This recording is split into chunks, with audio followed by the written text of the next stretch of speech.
and the intellectual histories from India.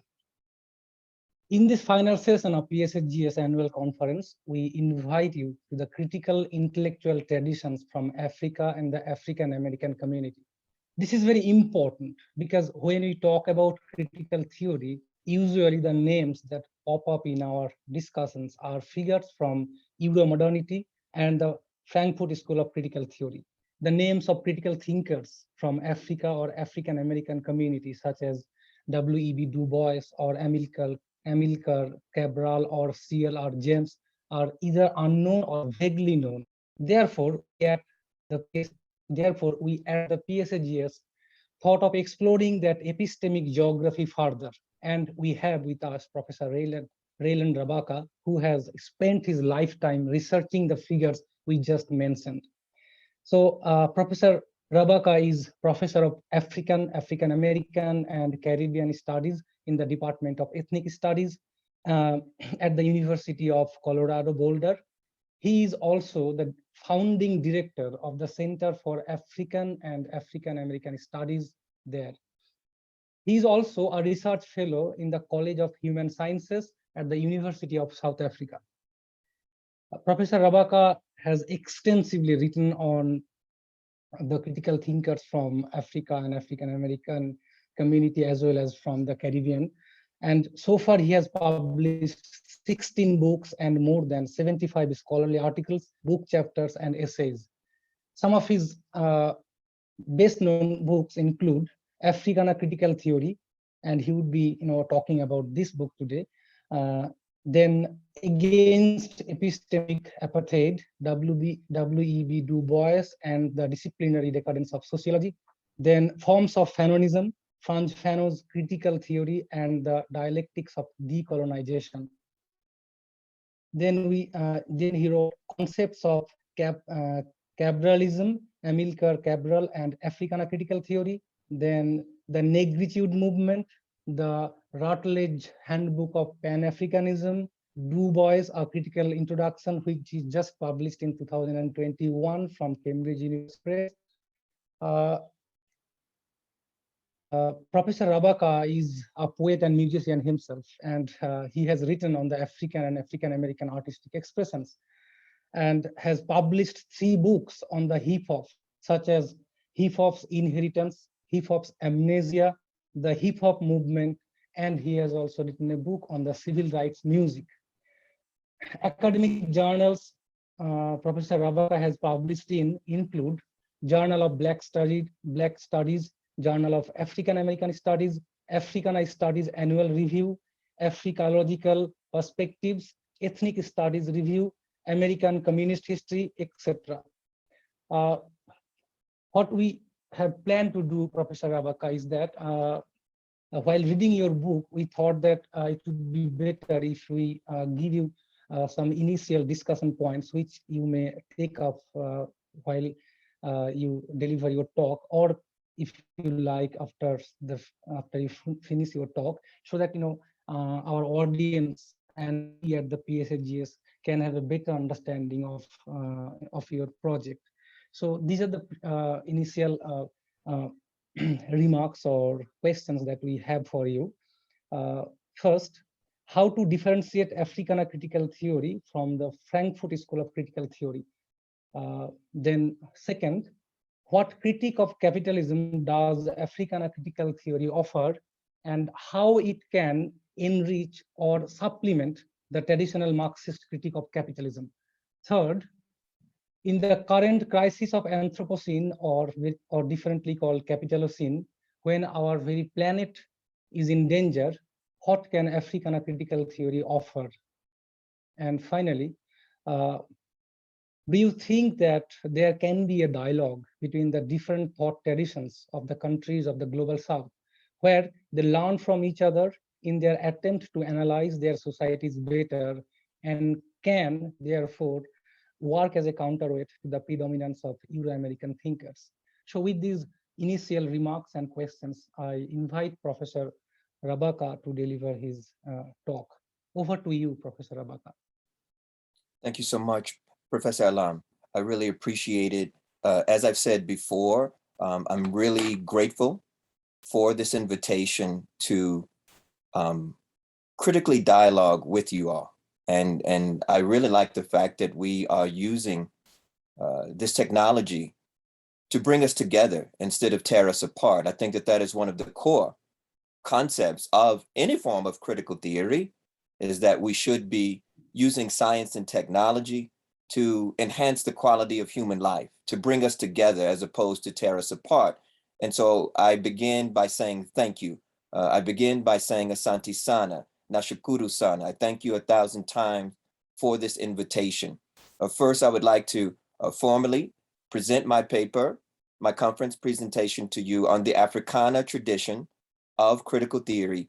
And then afterwards, if it's okay with you all, I would love to have some dialogue, some critical dialogue about classical critical theory and contemporary critical theory and the futurity of critical theory. What is the future of critical theory?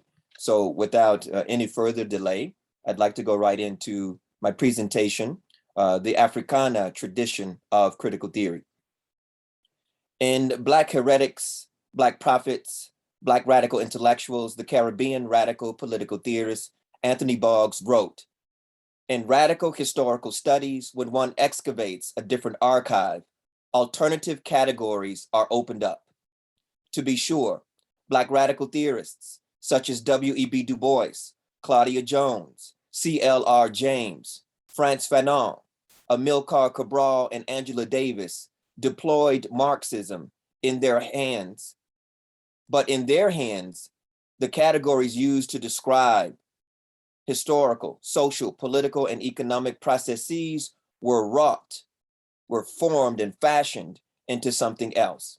That something else, which Marxist categories were shaped and molded into by these theorists, was based on their critical understanding of continental and diasporan African history, culture, and struggle. Africana, history, culture, and struggle are the deeply disregarded archives that Black radicals work with and operate from. These archives are not only, in many senses, distinctly divergent from the archives of white Marxists, but embedded in them are reoccurring anti-racist motifs that shade and color Black radical politics and critical social theory. White Marxists' efforts to diminish and downplay racial domination and discrimination have made Black radicals' marriage to Marxism a turbulent and very unhappy one.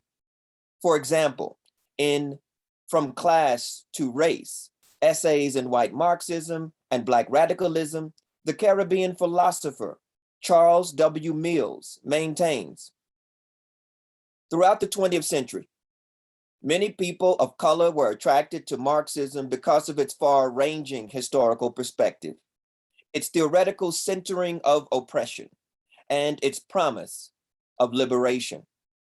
But many of these recruits would later become disillusioned, both with Marxist theory and the actual practice of white Marxist parties. The historical vision turned out to be Eurocentric. The specificities of their racial oppression were often not recognized, but were dissolved into supposedly all-encompassing categories. And the liberation envisioned did not include a necessary goal of dismantling white supremacy in all of its aspects. Cedric Robinson's pioneering book, Black Marxism, first published in 1983, recounts the long troubled history of left-wing Black diasporic intellectuals, such as W.E.B. Du Bois, C.L.R. James, George Padmore, Richard Wright, and Aimé Césaire, with white Marxism. And it argues for the existence of a distinct Black radical political tradition whose historic foci and concerns cannot be simply assimilated to mainstream white Marxist theory. So even if the origin of white supremacy is most plausibly examined within a historical materialist framework that locates it in imperialist European expansionism as the product, ultimately, of class forces and bourgeois class interests, race is an international global structure that archives an intersubjective reality whose dialectic cannot simply be reduced to a class dynamic. In other words, Black radicals' issues with white Marxism often stem from the fact that they understand racism to be both economic and experiential. Racial oppression has more than merely an economic exploitative or class dimension that can coolly and calmly be conjectured by well-meaning white Marxist social scientists. Racism is malleable and motive, and many white Marxists' insensitive attempts to reduce it to an outgrowth or offshoot of class struggle or something internal to class conflict robs the economically exploited and racially oppressed of an opportunity to critically theorize their lives and struggles, and a major determinant of their historical, cultural, social, and political identities. Hold on one second, I'm gonna close out of my email.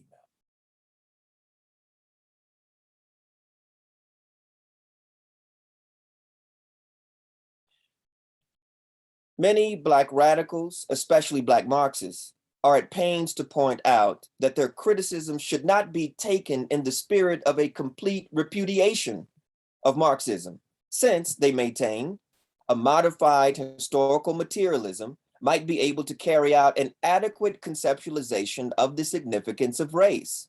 But the long-standing problem has been and remains white Marxists' inconsideration and unwillingness to critically grasp and grapple with the political economy of race and racism in both capitalist and colonialist societies, in their extension and expansion of Marxian concepts and categories.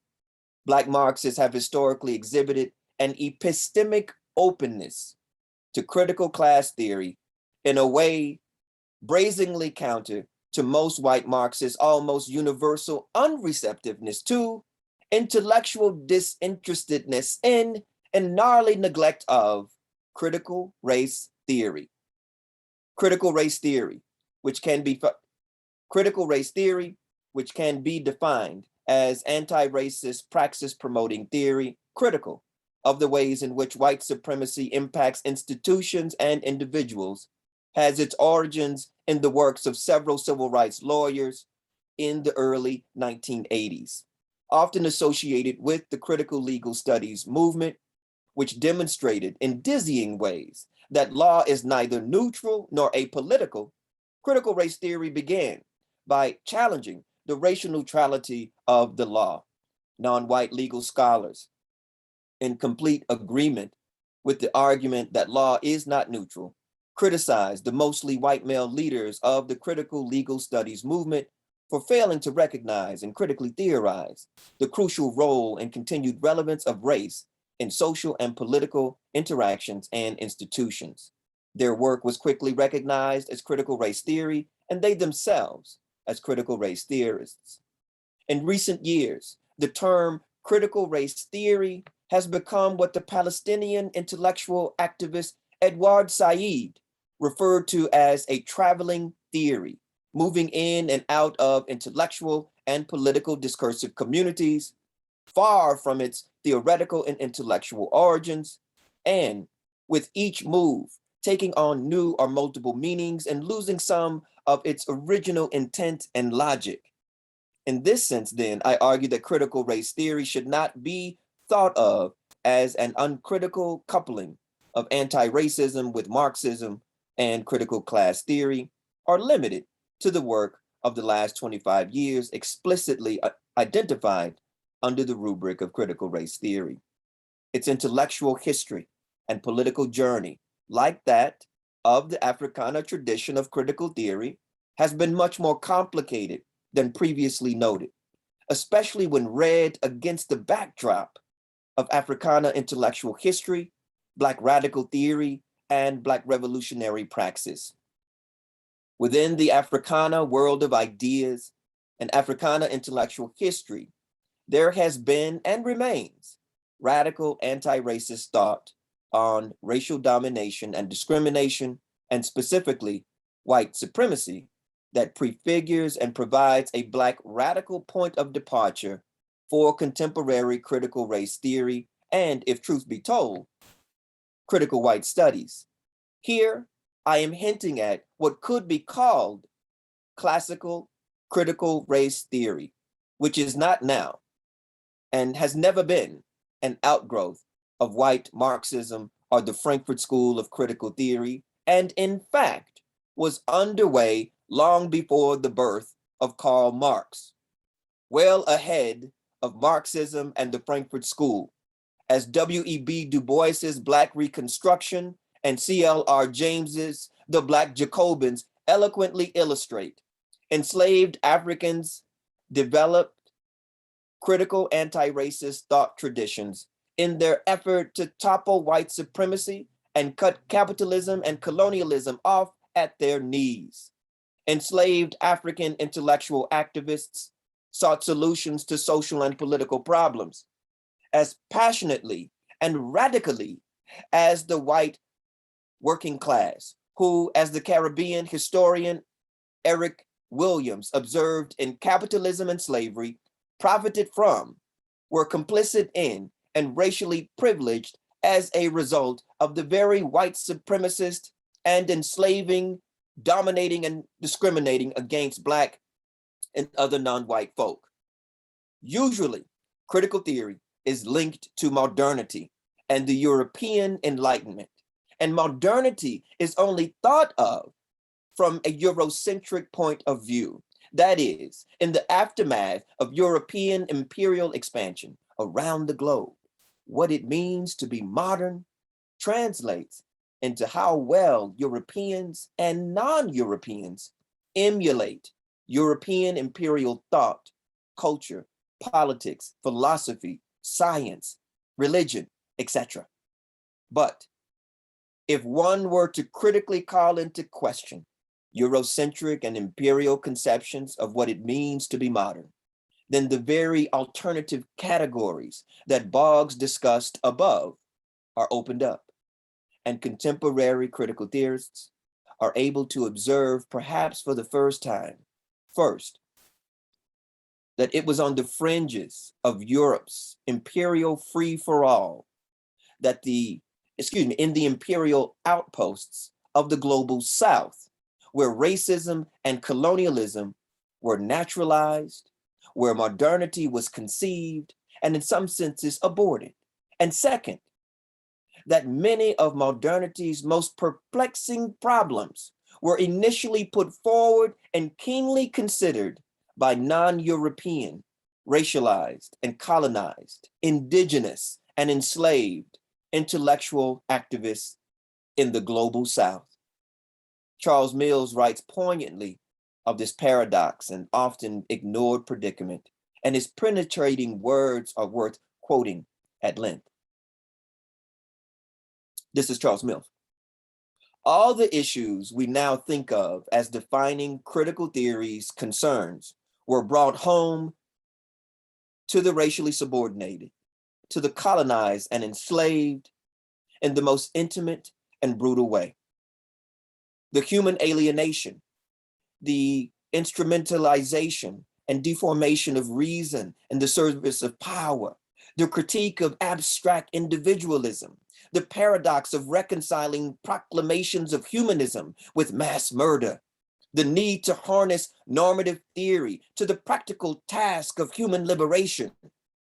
So if Marx's proletariat too often had to have proletarian consciousness imputed to them, and if the relation between Marxism and the actual working class outlook was often more a matter of faith and hopeful counterfactuals than actuality, what the workers would think if only, then oppositional ideas on race have shaped the consciousness of the racially subordinated for centuries.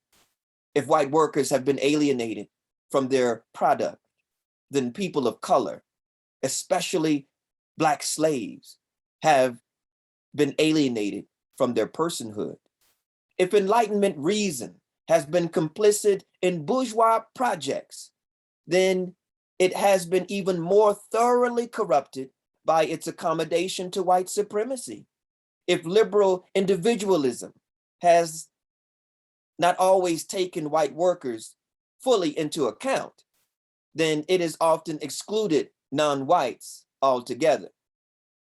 If it was a post-World War II challenge to explain how the civilized Germany of Goethe and Beethoven could have carried out the Jewish and Romani Holocausts, then it is a far older challenge to explain how civilized Europe as a whole could have carried out the savage genocide of indigenous populations and the barbaric enslavement of millions. And finally, if Marxist proletarians have been called upon to see and lose their chains and have often seemed quite well adjusted to them, then people of color, Native American populations, enslaved and later Jim Crowed Africans in the New World, the colonized, have historically had little difficulty in recognizing their oppression. After all, the chains were often literal and in seeking to throw them off. So if the ideal of fusing intellectual history with political practice has been the long-term goal of critical class theory, it has been far more frequently realized in the nascent critical race theory of the racially subordinated, whose oppression has been more blatant and unmediated, and for whom the urgency of their situation has necessitated a direct connection between the normative and practical emancipation. Critical theories are not simply a synthesis of radical politics and social theory, but also a combination of historical studies and cultural criticism. Each version of critical theory, whether critical race theory or critical class theory, seeks to radically reinterpret and revise history in light of, for example, race and racism for critical race theorists, or capitalism and class struggle for critical class theorists.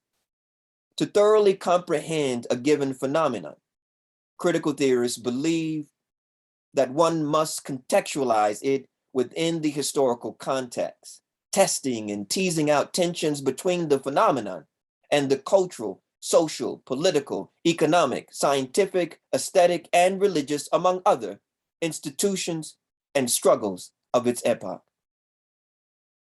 Mills makes the point that though white Marxists have repeatedly revisited the connections between theory and praxis, frequently the revolutions their work spawned have been theoretical and one-dimensional, obsessively focused on the critique of capitalism, as opposed to intersectional and practical, that is, simultaneously critiquing capitalism and colonialism and racism and sexism.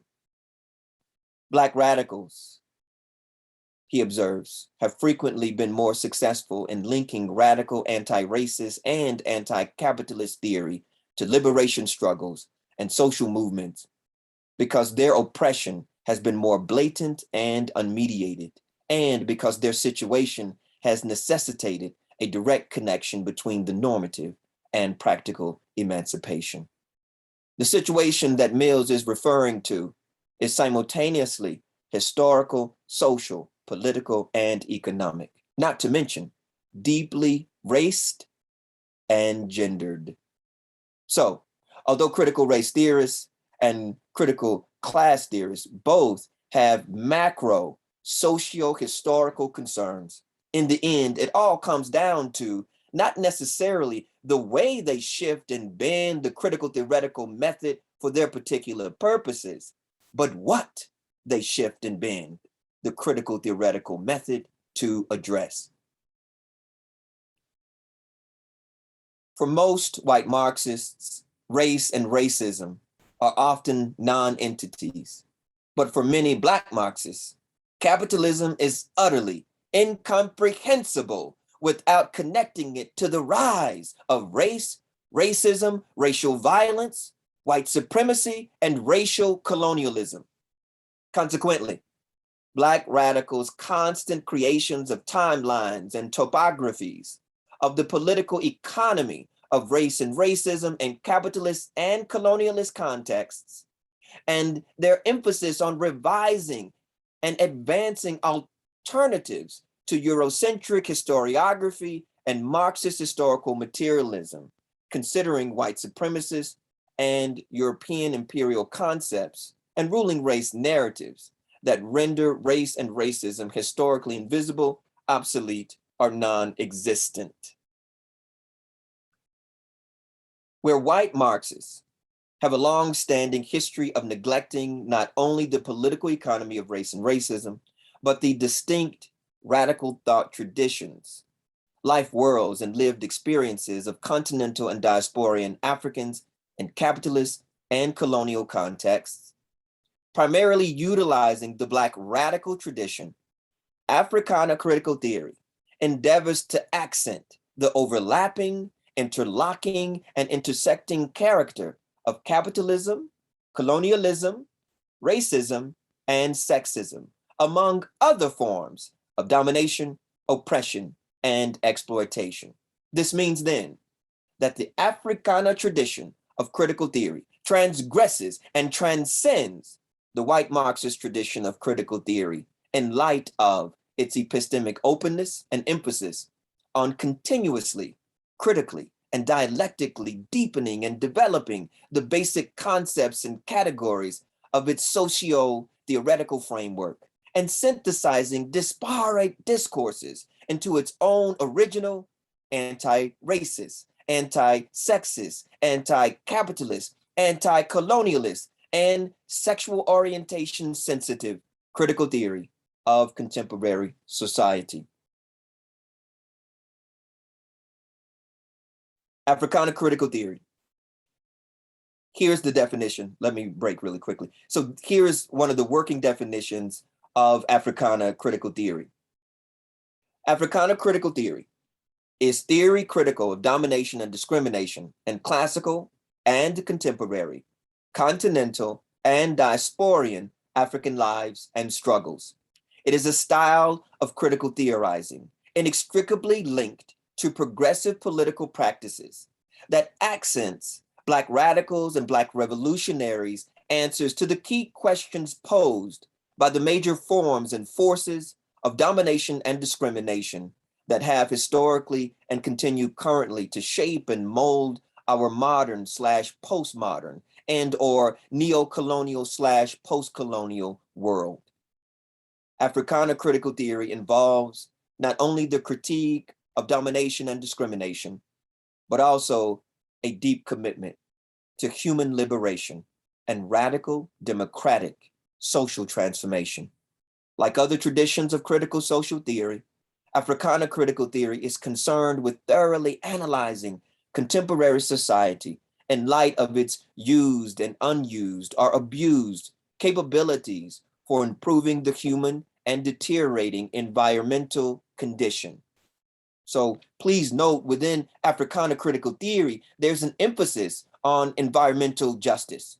There's an emphasis on environmental racism, how obviously in the global South, these big corporations continue to colonize, literally, and rob the earth of its resources and send them back to the global North. So again, there's a real emphasis here on environmental justice. What distinguishes and helps to define Africana critical theory? So here's to the question where someone asked, well, how do we really distinguish the Africana tradition of critical theory from the Frankfurt School tradition of critical theory? Please see here is some of my response to that, and we can have further dialogue about it when I'm done presenting this paper. What distinguishes and helps to define Africana critical theory is its emphasis on the often overlooked continental and diasporian African contributions to critical theory. As you can clearly see, the Frankfurt School is not dialoguing with continental and diasporian African radical thought and critical theory traditions. So again, this is really clear, is that it's the different archive. And in fact, I would say that it's an Africana intellectual archive. So it's the Africana archive. That is what we are critically dialoguing with mostly in the Africana tradition of critical theory. I also think as a radical humanist, I'm also dialoguing with the critical theories that are emerging from the global South.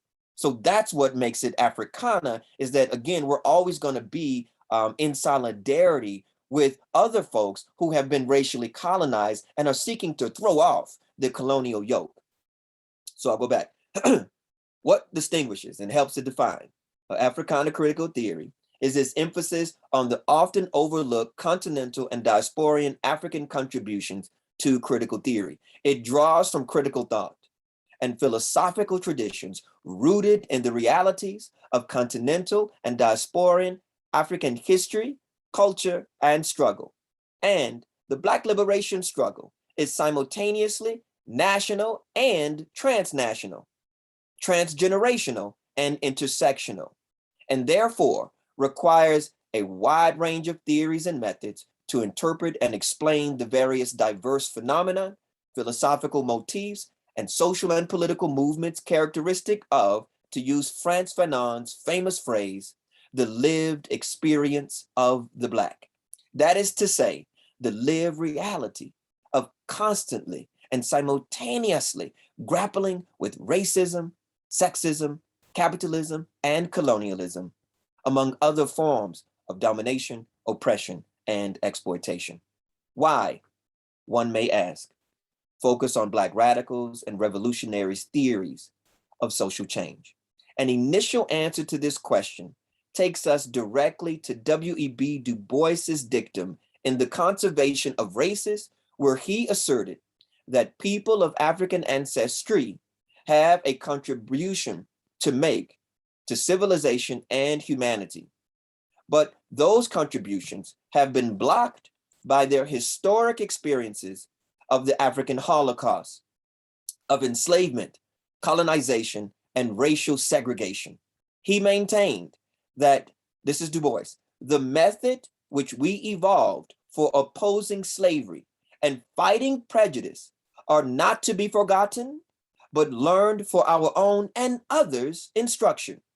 Consequently, Du Bois solemnly suggested that Black liberation struggles may have much to contribute to critical theory. And his comments here also hit at the heart of one of the core concepts of critical theory. That is to say, the critique of domination and discrimination. So now I want to go into the methodological architecture of Africana critical theory. From a methodological point of view, critical theory seeks to simultaneously, number one, comprehend the established society. Number two, criticize its contradictions and conflicts. And number three, create egalitarian, most often radical, democratic socialist alternatives. The ultimate emphasis on the creation and offering of alternatives brings to the fore another core concept of critical theory.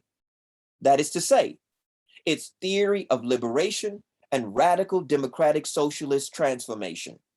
The paradigms and points of departure for critical theorists vary depending on the theorist's race, gender, intellectual interests, and political persuasions. For instance, many European critical theorists turn to Hegel, Marx, Weber, Freud, and the Frankfurt School, for example, Adorno, Benjamin, Fromm, Habermas, Horkheimer, and Marcuse, among others, because they understand these thinkers' thoughts and texts to speak in a special way to European, modern, and or postmodern lives and struggles.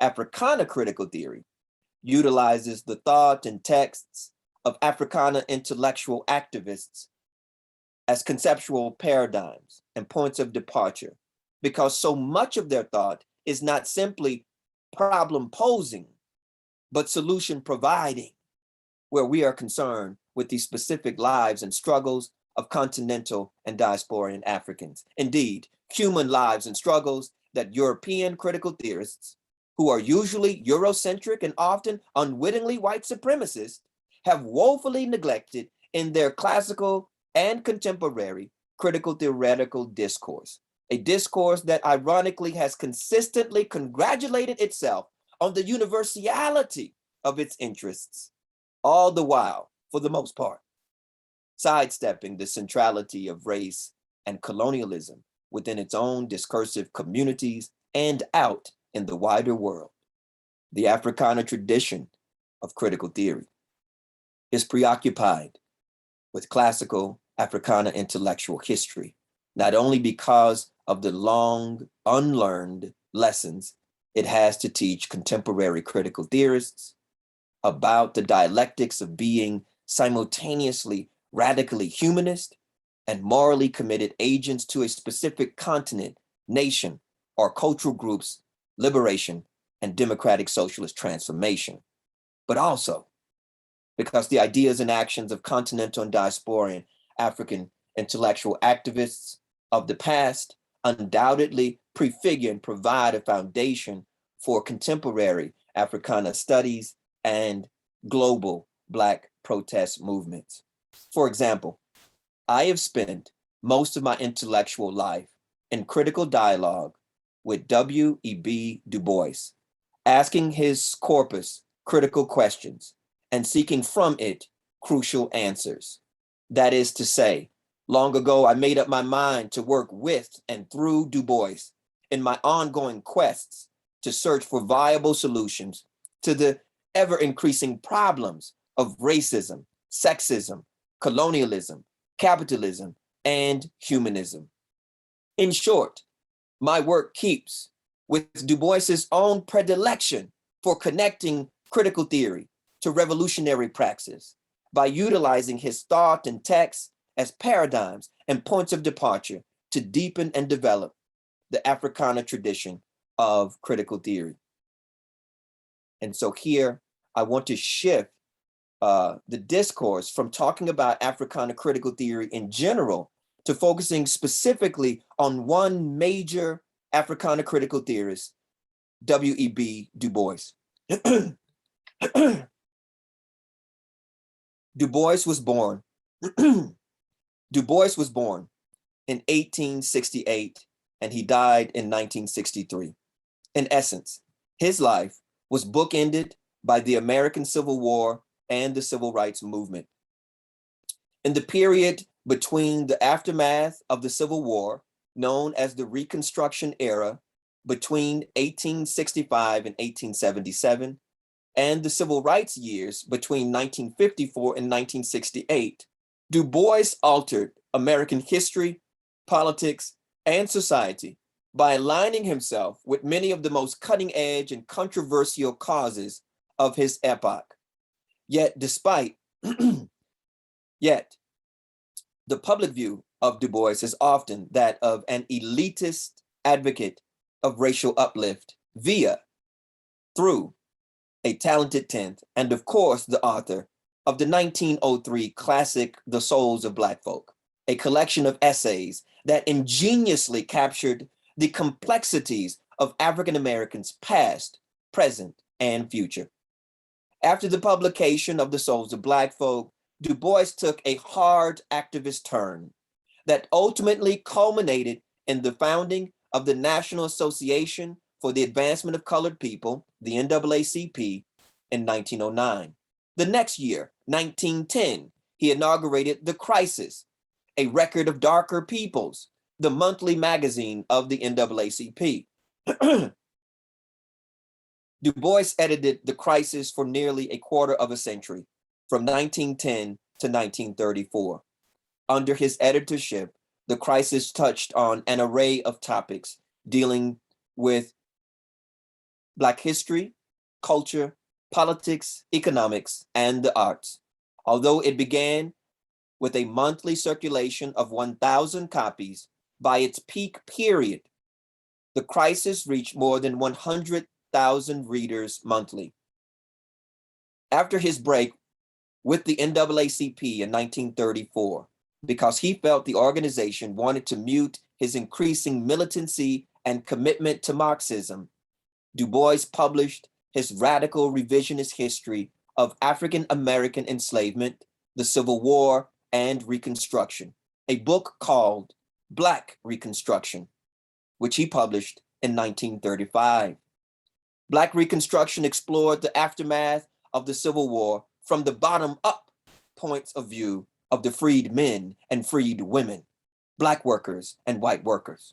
The book revealed Du Bois's serious study of Marxism and the shedding of many elements of his early elitist leadership model. As a result of the Great Depression, Du Bois ramped up his search for alternatives to the racism and capitalism he believed were deeply embedded in and deforming American democracy. This search led him back to Pan-Africanism, essentially Pan-Africanism, meaning essentially the commitment to continental and diasporan African unification, decolonization, and liberation, which Du Bois first embraced at the Pan-African Conference held in London in 1900. Du Bois gradually evolved from reformist to radical internationalist who traveled to and openly supported revolutions and anti-colonial movements in Russia, Japan, China, India, Africa, Latin America, and the Caribbean. He spent roughly half of his life committed to what the Communist International called world revolution, the goal of fomenting socialist-oriented revolutions internationally. After the publication of Black Reconstruction, a combination of anti-racism, anti-colonialism, and Marxist internationalism dominated Du Bois's thought. As a consequence of the Cold War and his many political misjudgments surrounding Marxism, it was Du Bois's search for a democratic socialist model for Africa and its diaspora that got him into the most trouble during the last decades of his long life. For example, Du Bois was duped into supporting despotic and deformed versions of communism in Russia under Joseph Stalin, i.e. Stalinism, and China under Mao Zedong, i.e. Maoism. Even after the horrors of Stalinism were revealed in the wake of Stalin's death in 1953, such as the famines it caused and the brutal repression of Russian workers, Du Bois refused to publicly denounce and distance himself from Stalinism, stubbornly stating that he would not give in to American anti-communism. Du Bois's Marxism made him an easy target in the midst of the widespread anti-communist panic known as the Second Red Scare between 1945 and 1955. Although he lived through the First Red Scare, which materialized in the aftermath of World War I and which marked the rampant fear of Bolshevikism and anarchism.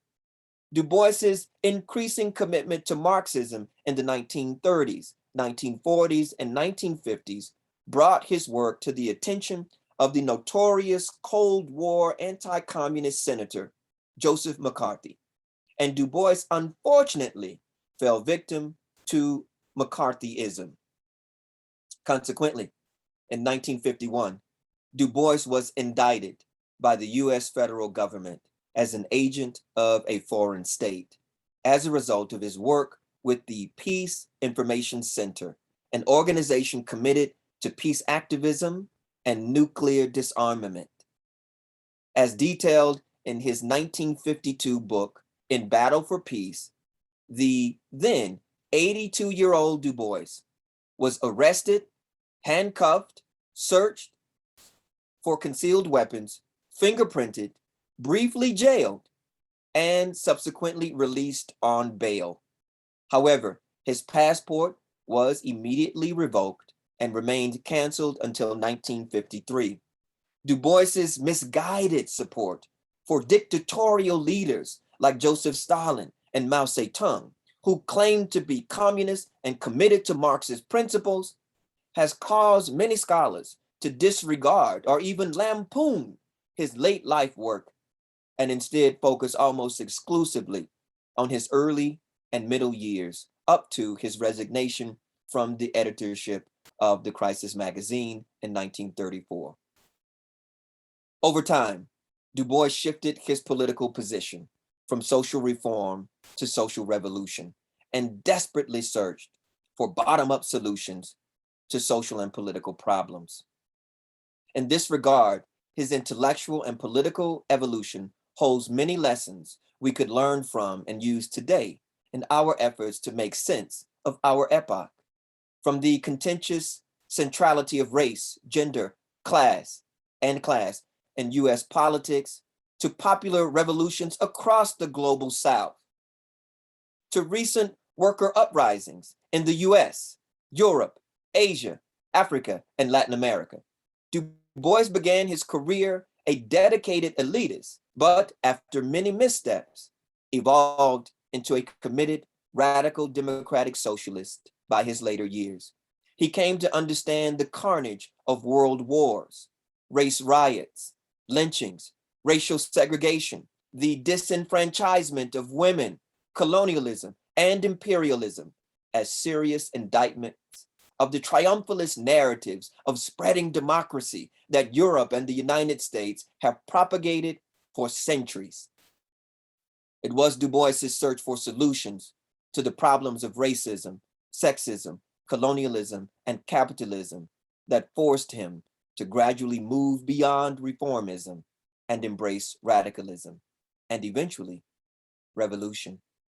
Ultimately, Du Bois's legacy is his incredible evolution from bourgeois social scientist to revolutionary internationalist. His legacy is also bound up in what his trajectory teaches us about oppressed people's awesome ability to transcend and try new things when deeply committed to transforming themselves and the world. Perhaps more than anything else, Du Bois's unwavering commitment to self-change and social change in the 20th century provides us with a paradigm for transforming ourselves and the 21st century. As David Levering Lewis noted, in the course of his long and turbulent career, W.E.B. Du Bois attempted virtually every possible solution to the problem of 20th century racism: scholarship, propaganda, integration, cultural and economic separatism, politics, international communism, expatriation, third world solidarity. Lewis importantly continued, first had come culture and education for the elites, then the ballot for the masses, then economic democracy, and finally, all these solutions in the service of global racial parity and economic justice.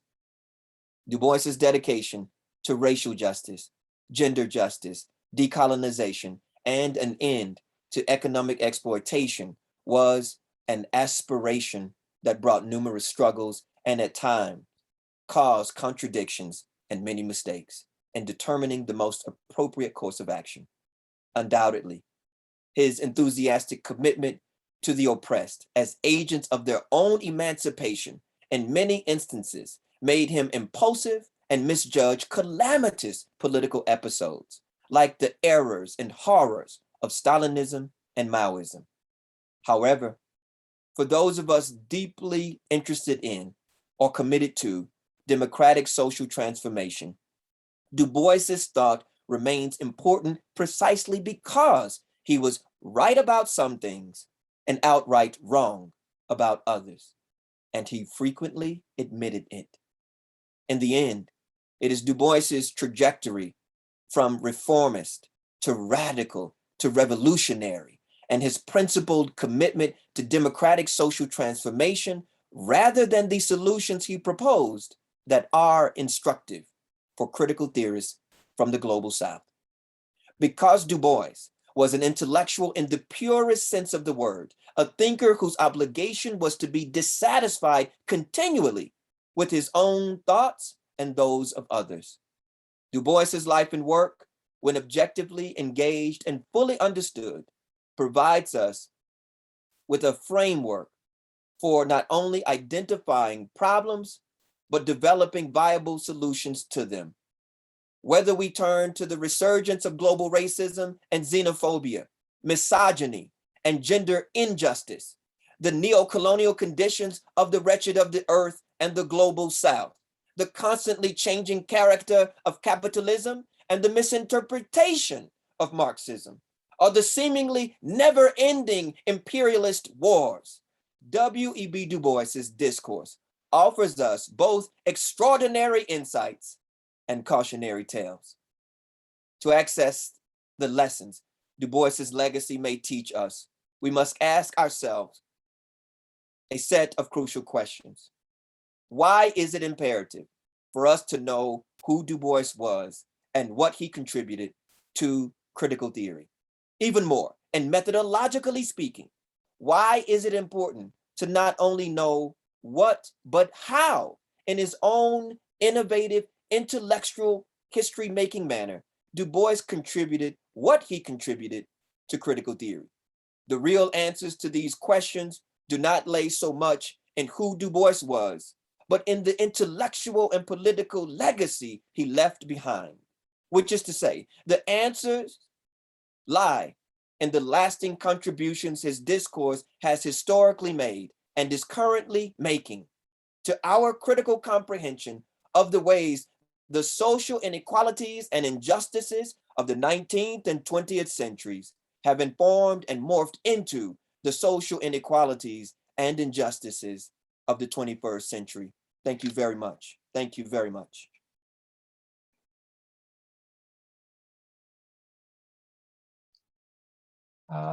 Thank you, Professor Rabaka.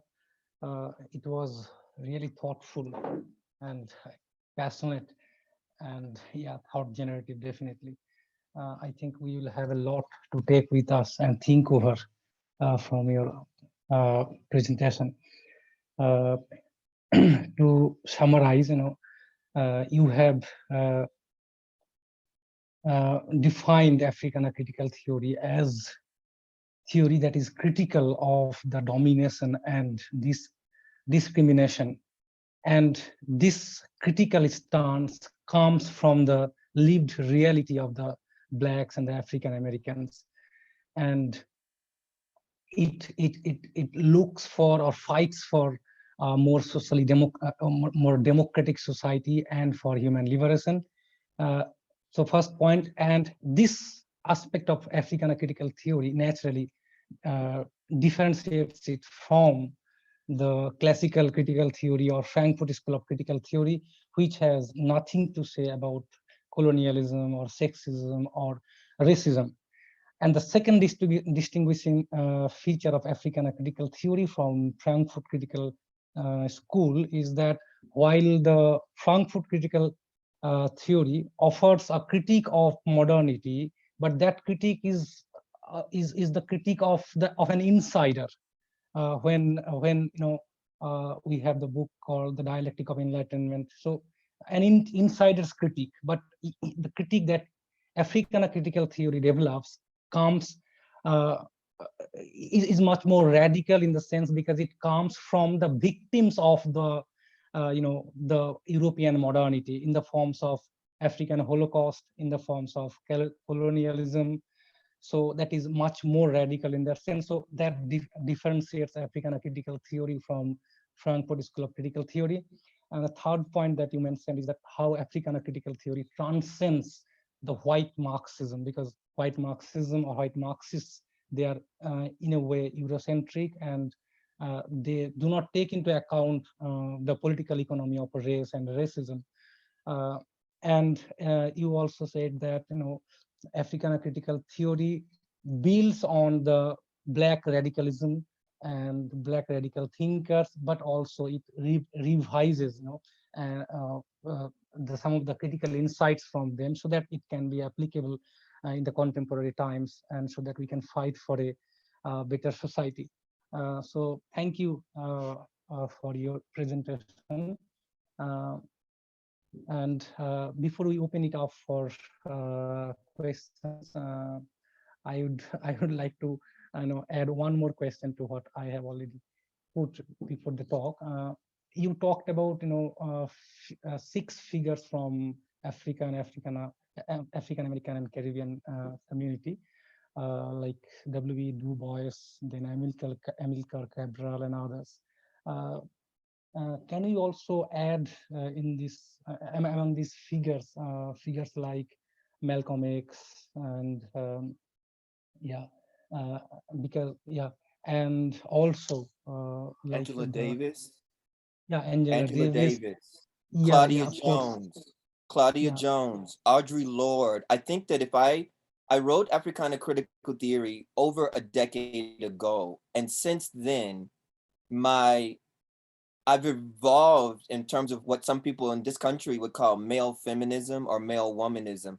So there's a greater emphasis on gender justice in my work. And so if I could write a sequel, which I probably will, to Africana Critical Theory, I would focus on Pan-African feminism, Black feminism, womanism. I would talk about womanity. So the special contributions that women and girls are making to brother, your humanity and my humanity, right? So again, if we don't, I'm talking about a critical theory that is based and preoccupied with the epistemology, with the knowledge coming from the most marginalized in our societies, right? And so I'm very influenced by, obviously, somebody named Vijay Prashad, who wrote a book called The Karma of Brown Folk. So he takes his Du Bois's The Souls of Black Folk and he transposes it. He literally embodies what Edward Said calls traveling theory. He takes his Du Bois's thought and drops it in South Asia and says, well, who are the most marginalized in South Asia? I could tell you about Chandra Mohanty, right? So again, there's so many South Asian and Indian in particular um, figures who have influenced Africana critical theory. It is a global theory. And what I'm trying to do is saying that there's a problem sometimes, brother, that we racially colonized people are often only dialoguing with Europe.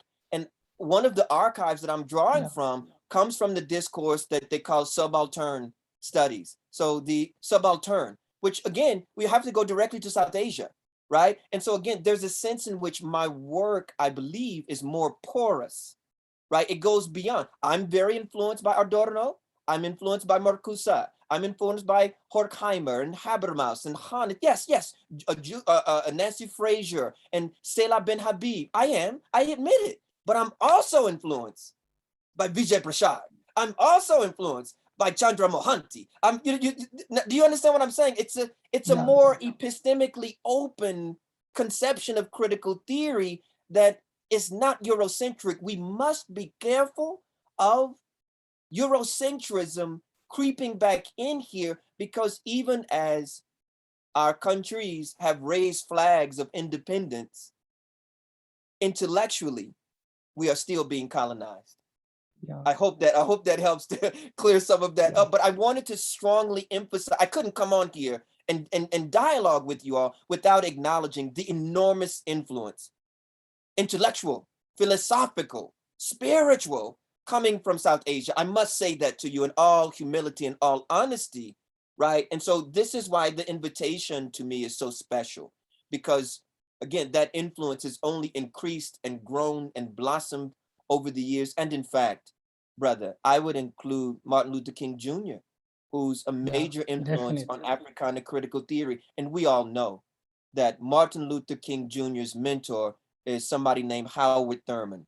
Howard Thurman, you already know this, went and worked with Mahatma Gandhi, worked with Gandhi, Yeah, went and visited with Gandhi. And that is how a lot of Gandhi's influence came to African Americans, because Martin Luther King Jr.'s mentor actually is a student of Gandhi. And so then Martin Luther King Jr. popularizes this amongst African Americans in the civil rights movement. And now we have African Americanized elements of South Asian thought. And I want to be honest and open about it, that I'm very influenced. We brag and boast about our influences from Europe. But how come we don't say, yes, I'm very influenced by a lot of people from Latin America, right? Or from exactly. South Asia, or from where the Caribbean, right? Or Native American. Like, it's very important for me to show the radical humanism at the heart of Africana critical theory, that I'm seeking solidarity first and foremost with racially colonized people. Yeah, thank you. And I think the influence goes both ways, both ways. Yeah.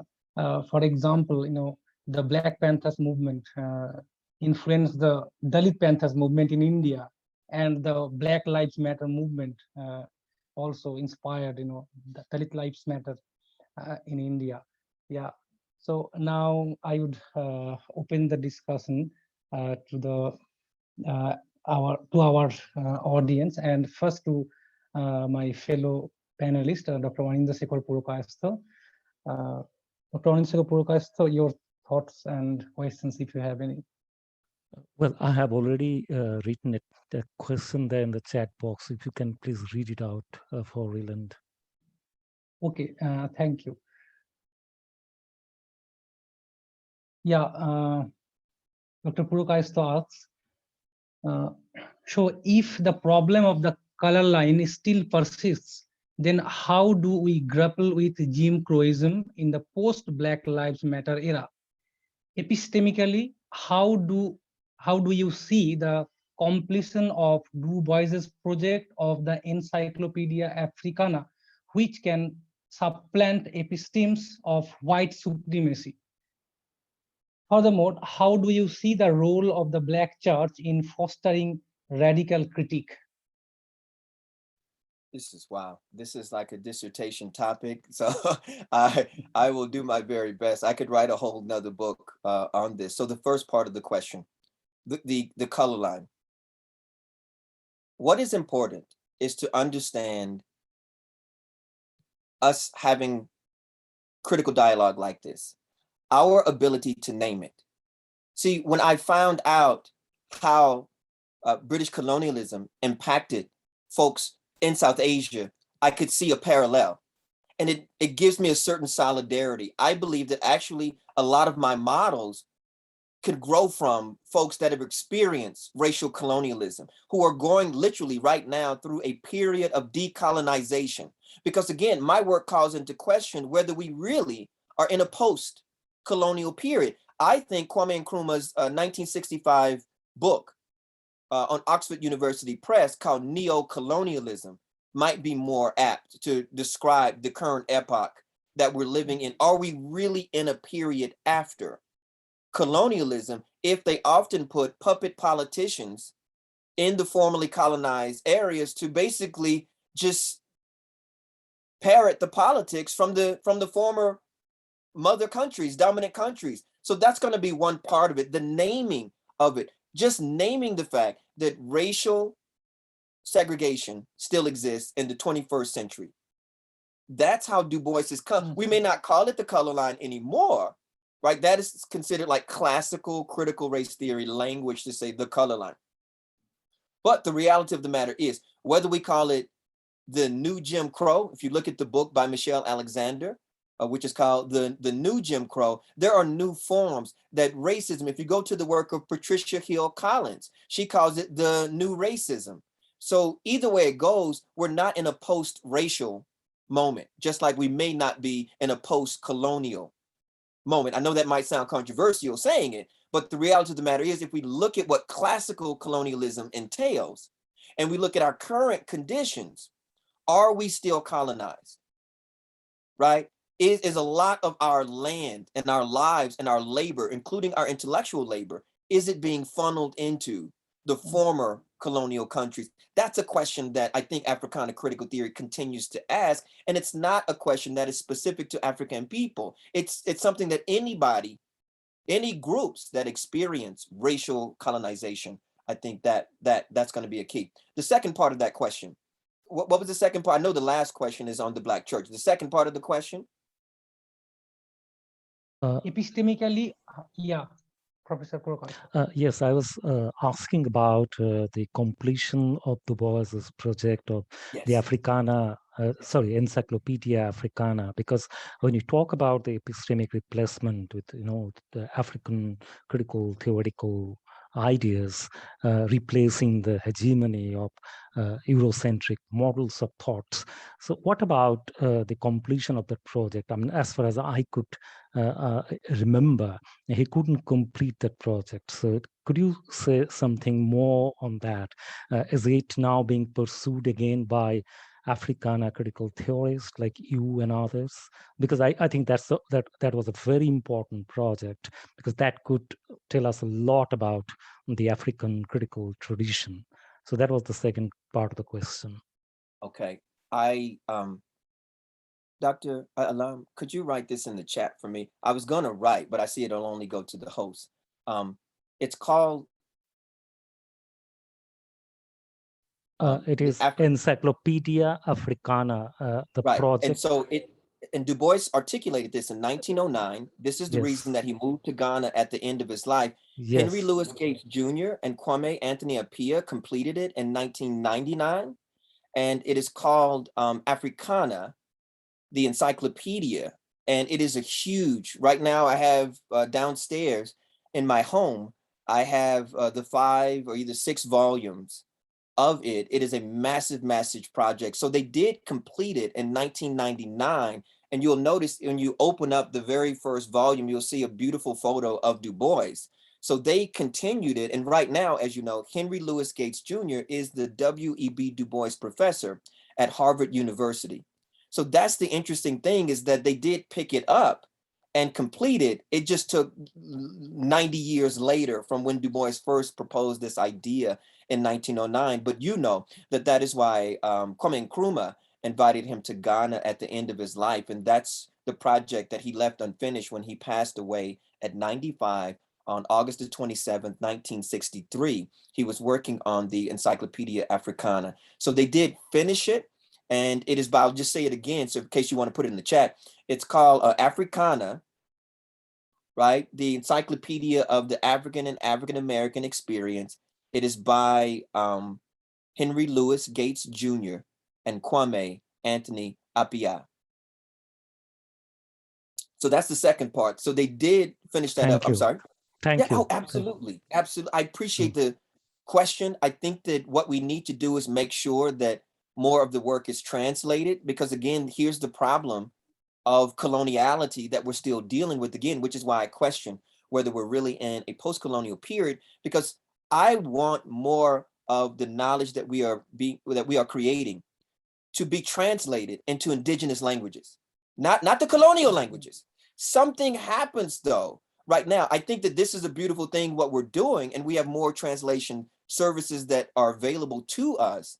But I believe that we should have more, that we should make sure that indigenous to indigenous translation is going on, that we don't, as Fanon says, in Black Skin, White Mask, that we don't have to go to Europe in order to communicate with each other. Right now, we have to speak English in order to even have this conference, right? I mean, but mostly for it to be global, right? And so the Anglophone world, some of you all know that I've written a massive work on the Negritude movement. And that was one of the things that really touched me, is that you have all of these Africana figures from different countries, and they come together to create a movement. And so I would like to think that with this lecture, you all will be partnering with me in my brand new center here that I founded, the Center for African and African American Studies, so that we can have international conferences like this. I think that would be really important. And then the last part of the question, the Black church. If you think about the first chapter of The Souls of Black Folk by Du Bois, it's called Of Our Spiritual Strivings. So Du Bois begins to talk about, right, the power of the Black church, of the African American church. And even if you go to the Philadelphia Negro, Du Bois's book called The Philadelphia Negro, in there, he says that the Black church serves as the backbone for African Americans. Why? Because it is often the only institution that we can be amongst ourselves. It's the only it's the earliest authentically Black institution, like African American. Even it started even during the enslavement period, where the white folk did not want us in their churches. Now they say that they're Christian, but they turn away the Black Christians. See, that's a contradiction of Christianity. Then something's wrong with that religion if you're going to discriminate against people, right? This is why I invoked my spiritual mentor, Howard Thurman. Why? Howard Thurman created the first interfaith and interracial church in the history of the United States of America. An African American named Howard Thurman, Martin Luther King Jr.'s mentor, created the first interfaith and interracial church, right? Religious organization in the history of this country. He had Christians, he had Muslims, he had Hindu, right? He had Jews, Buddhist, all in one church. And it was a multiracial, multicultural, interfaith, beautiful church. How come more people don't talk about him? How come more people aren't looking at his contributions to critical theory? It's fascinating, right? It's very, very fascinating. So the church, looking at the ways in which African Americans have developed what they call Black liberation theology, right? So when you start talking about religiosity, when you start talking about spirituality amongst oppressed people, the question becomes, are you engaging, worshiping, embracing a liberatory God, a God or goddess that promotes human emancipation, human liberation, social transformation? That's what's going to be really key. And I can say the best of the Black church tradition does that. If you go out and get a book called Black Religion and Black Radicalism by Gaillard Wilmore, that book shows the long tradition of radicalism, even though during the enslavement, they have you, or most of the preachers, they have you teaching that you should be a good slave, quote unquote, be submissive, subservient. Same thing, just like the colonial empire. They want you to be a good colonial subject. But those of us that have some deeper thoughts, right, against the empire, that is what oftentimes, even within the church, they are able to do. And then on a personal note, some of y'all have probably heard from the way that I speak that you're looking at the son of a preacher, of an ordained Baptist minister. So my mother, I repeat, my mother is a womanist theologian.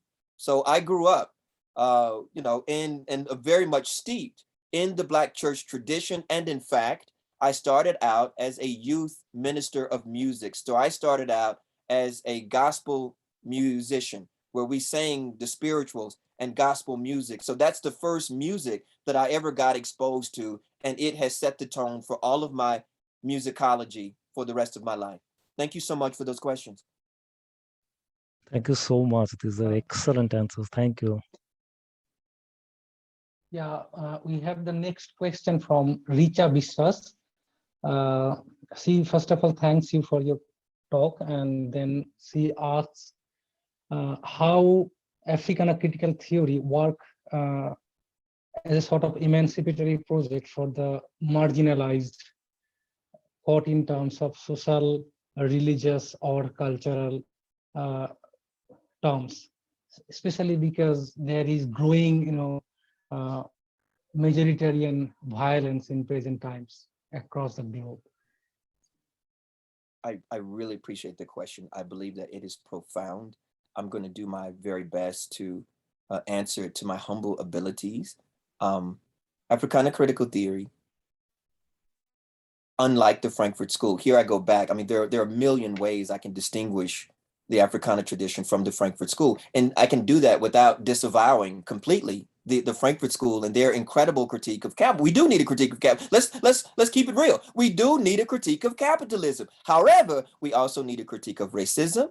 We need a critique of sexism. We need a critique of colonialism. That's not coming out of the Eurocentric Marxists. That's coming out of the global South, right? What they used to call the third world, right? First world, capitalist world.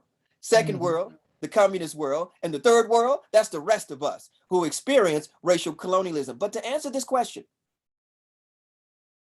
Africana critical theory is interested in those people that the Italian critical theorist Antonio Gramsci has this concept of organic intellectuals. If you go to the work of Frantz Fanon, in The Wretched of the Earth, he has the concept of indigenous intellectuals.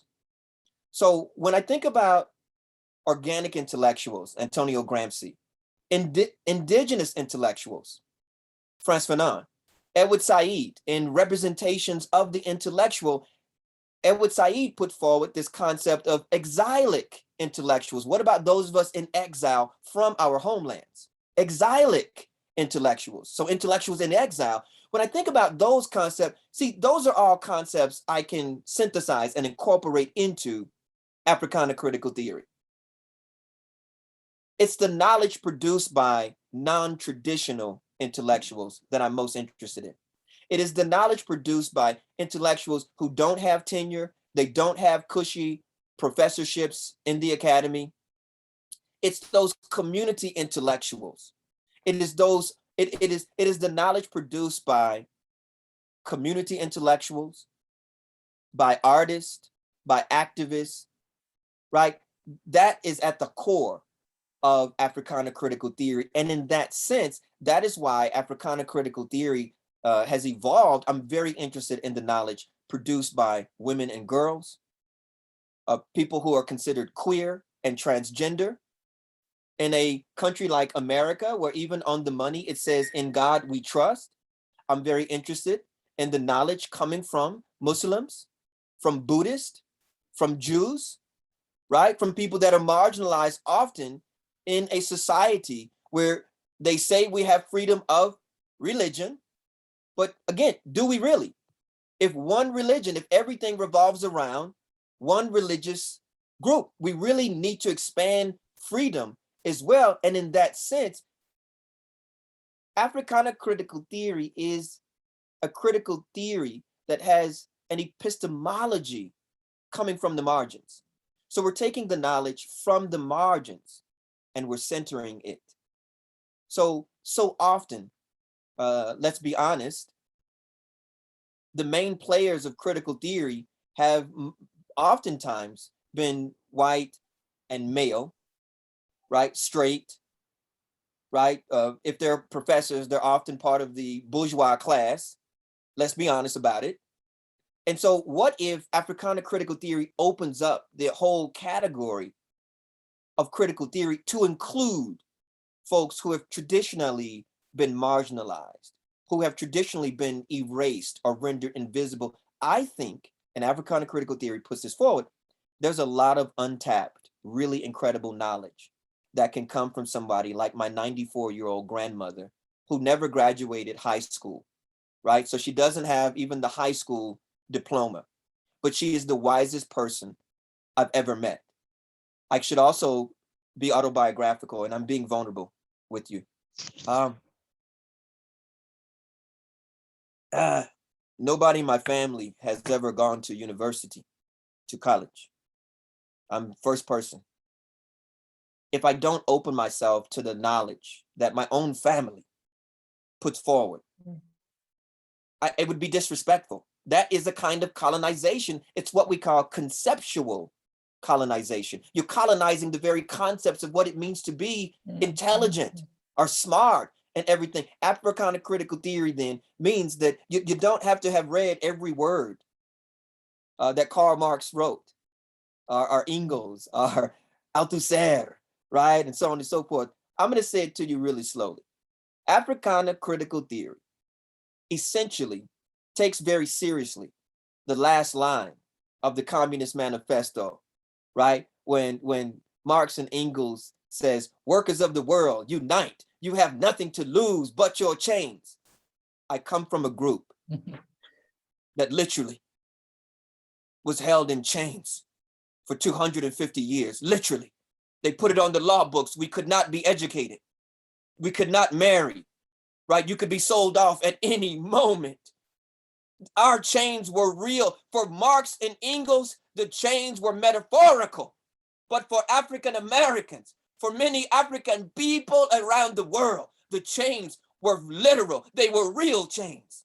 So when I read that, something happened in me. I just thought, wow, but this is something that maybe I can get some things from. And then by the time I read Black Reconstruction by W.E.B. Du Bois, and he says the enslaved African people in America had created theories of human liberation before Karl Marx was born. They created theories of human liberation and social transformation before Marx and Engels were born. What about that now? That's Africana critical theory. When we go to our families, when we go to the people that don't have the luxury, the privilege of going to university as we did, they produce knowledge too. And I want to synthesize that. What if I'm saying I want to synthesize academic, right, philosophy with folk philosophy? That's Africana critical theory.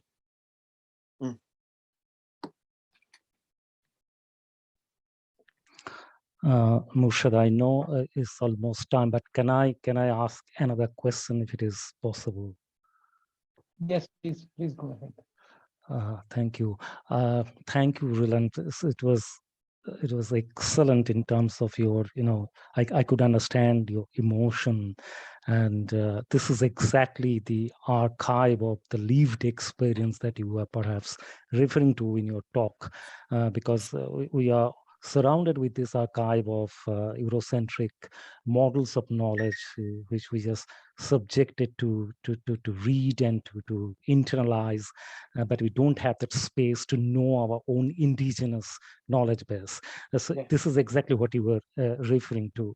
And, Yes. and I think in connection to that, as you rightly pointed out, that the Encyclopedia Africana project has been completed by Kwame Anthony Appiah and Henry Louis Gates Jr. I think that similar projects like the Pan-African project that Du Bois conceptualized and thought of is something that you were constantly referring to, of aligning with similar similar experiences of subjugation in Asia, in Africa, in Caribbeans, and in other places. So that is the solidarity base that we can constitute to rally together, to galvanize support for a collective fight against this, this total systemic process of racial, economic, and gendered subjugation. Therefore, my last question would be related to what Nico Slett mentioned in his book, Colored Cosmopolitanism, the shared struggle for freedom in the United States and India. Reading that book, I think that he has traced that archive of the solidarity between the African-American struggle in the USA and what happened in India during the anti-colonial movement and the non-aligned movement that Nehru and others started in the post-colonial phase. So how do you see the prospect of that, colored cosmopolitanism in today's context? I think I would like to know from you about the prospect of such, solidarities or that colored cosmopolitanism that Nico Slett mentioned. I have here a book. I don't know if you can see it. Yes, I can see. Okay, that. let's see. Can you see this? Oh, yes. Wow. Great. Yes. So, again, me being here with you all, me being so intellectually excited to have critical dialogue with you all and this exchange, and me hoping that with this conference, with this dialogue, we are planting seeds, that this isn't just a one-time thing, that now you know that you have a brother in America, a comrade here in the United States of America, who, again, this is the kind of solidarity that Du Bois promoted. You do know, in my own personal archives, I have letters between Gandhi and Du Bois, where Du Bois asked Gandhi for a message to African Americans, right? And the great Gandhi says that, in particular, he does not believe that African Americans should be ashamed having been enslaved, that the shame goes on the people who enslaved them, right? That was very powerful, to be honest with you. That was a very powerful exchange that I read. But I'm saying, though, if you look at, I don't know if you've read Du Bois's book, Dark Princess. Have you read Du Bois's book, Dark Princes? Yes, I did. And You then see? Homi Bhabha has given a wonderful introduction to that also. Yes. Absolutely. So Yes. you can see what I'm saying, though, that there has been a connection, a real link, I believe, between African Americans and South Asian that has gone on for a very, very long time. It's really, really powerful. But I do think that with the current technology, this is one of the maybe positives that comes out of COVID, is that I'm able to deliver a lecture here before my class. I've got to go teach my class on hip hop. I have an introduction to hip hop studies class I'll be teaching this afternoon with 350 students, right? This is the last week of classes. Look at what we're able to do right now. Again, critical theory is about how can we use science and technology progressively, and with the question about the Anthropocene. Listen, there's a stereotype about those of us that come from underclass environments. I come from a place in the United States they call the housing project. So this is the lowest rung, the underclass. So, right, lowest rung of society. And there's a stereotype that poor people in poverty are not as concerned about recycling and the environment. I think it's our job when I go and lecture and speak with people and go to all of these different spaces. They know that I'm a vegan. They know that I practice prayer and meditation every day. So I wake up especially early this morning, my prayers, my meditations, to make sure that I can visualize myself being a force for love, to let you all know that I'm here because I love you, right? Love shouldn't just be something in my own family, right? People I share biology with. I want everyone in India to know of the love, how inspired I have. I want to encourage you to continue your culture and your traditions, to share them with the world. This is all I'm trying to do, right? That we must be bridges from each other's culture. We must do away with the Eurocentric stereotypes that we have about each other. Look, brothers, your skin is darker than mine. So what are we talking about? Black? Are you black? Right? We have to ask, we have to call into question race as a social construct. And if we do that together, we can bring into being a whole new kind of humanity. We can bring into being a whole new world. I believe, listen, before I go, I must share my idol, Harriet Tubman and Frederick Douglass. Frederick Douglass was inspired by Harriet Tubman. He said that is the only way, she gave him the model to rise up out of the enslavement, right? And to liberate himself. Harriet Tubman envisioned a whole new world where African Americans were not enslaved. Frederick Douglass envisioned a whole new world where we were not enslaved.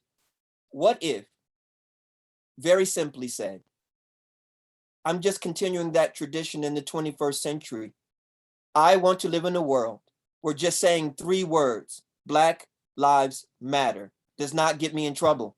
And people try to take my tenure and say they're going to blow up my office and my new center and all the things that I'm experiencing. Just saying 3 words, Black Lives Matter. Listen, if we acknowledge that we live in a society with racial hierarchy, a world with racial hierarchy, who's at the top? Yeah, right? So if you say we live in a white supremacist, obviously there's a particular group at the top. What color is the opposite of white?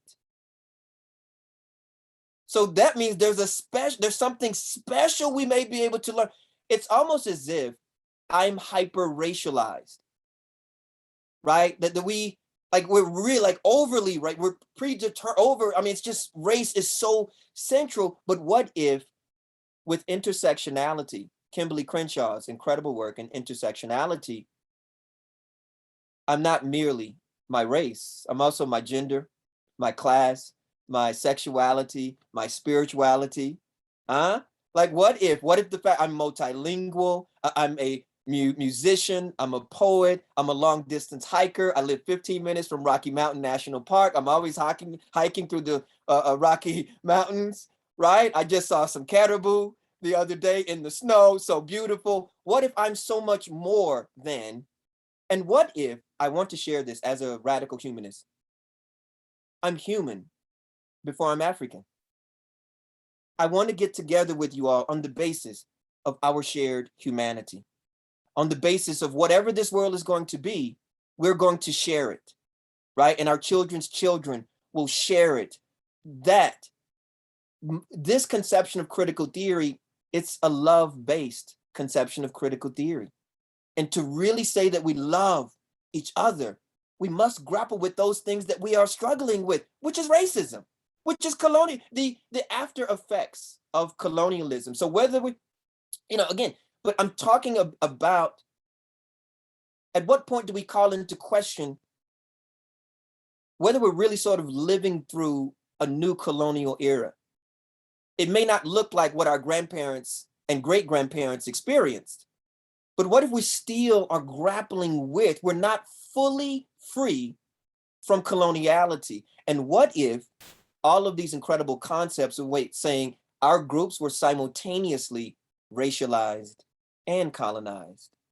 So racialization and colonization, that distinguishes Africana. You're not going to hear Theodore Adorno talking about racialization and colonization. You're not going to hear Max Horkheimer, right? Or Walter Benjamin, right? Or Eric Fromm, or Jürgen Habermas, right? Again, with Herbert Marcuse, I do want to say, honestly, in all intellectual honesty, you all are aware that Marcuse was Angela Davis's dissertation director.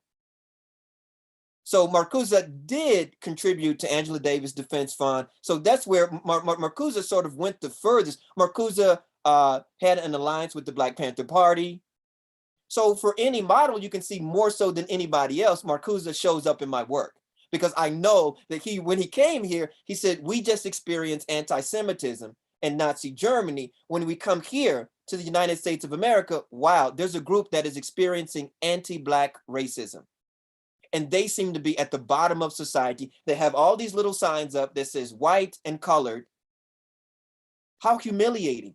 What's the psychological impact on us? What's the social, the economic impact? Africana critical theory seeks to tease all the, you're not going to see that in the Frankfurt School. I'm sorry, you're not going to see that. There's a lot of universal concepts there. There are, but there's also universal concepts in the work of Homi Bhabha, of Spivak, of Mohanty, of Prashad. I could do this all day long, right? But the universality coming out of, growing out of your lives and your struggles, I want to acknowledge that and to encourage you all, keep doing your work. Whatever that work is, if it's positive, if it's humanist, keep doing it. Thank you. Amazing. I can only say thank you, Brother Reiland, and the conversation will continue. We must. Have we run out of time? I think so. I'm so sad. I'm so sad. No, I but feel like I'm with family. I feel like I'm with family. I feel like I'm with family. I feel like I'm at home when the pandemic is over. I want y'all to come here. You know I'm coming there, right? No, but we sincerely believe that this dialogue will continue, Reiland. Surely this will continue, as you said. Yeah. So with that note, I thank Professor Reiland Rabaka for this wonderful presentation and this engaging session. And I also thank my colleague, Dr. Mursad Alam, for moderating the session today. And we sincerely believe that this conversation will continue forever. Thank you so much. Let's make it happen. We have the power. We Yes. can do it. Yes. We do all these other things, Yes. So this is something we can keep this connection, and we will be having a conference every year. Once my center gets up and going, I just founded it this year. So give us some time, but I would love to have you all come and share. And I just think it would mean so much. You cannot imagine how many South Asian students I have right now in my hip hop class. They have this thing called Desi Rap. Right? Desi Rap as well, which, as you know, I'm really into. So again, full disclosure, I'm very, very into it. I keep up with it, but I just think that there's so many connections that could be made and should be made and let's get together in the spirit of unity and humanhood, what Julius Nyerere calls in Kiswahili, ujamaa, which means that we are part of a wider human family, that we are Right. all family, right? And we are all sort of related in one way or another. But I can say to you all before I go that I have my biological family, but then I also have my radical political family. You all are part of my extended radical political family. This is what we say in the movement that I'm a part of, which is called the Black Lives Matter movement. In the Black Lives Matter movement, we believe not simply in our biological families, but BLM is a broader radical political family. You all are part of the family. I want to encourage you, keep doing your work. Again, as Bob Marley said, one love, let's get together and feel all right. I feel so good right now. So anyway, I know it's late at night there. I'm just waking up. So this is such a blessing. And I just want to say blessing to you all, okay? Y'all take care of yourselves. And Professor, let's keep being pen pals. I like getting the emails from you. Let's keep being pen pals, okay? Oh, sure. I will. Thank you and have a nice day. Good night from India. Yeah, bye-bye. Bye-bye. Thank you, everyone. Thank you so much. Yeah. So closing the webinar here, and thank you everyone for your participation.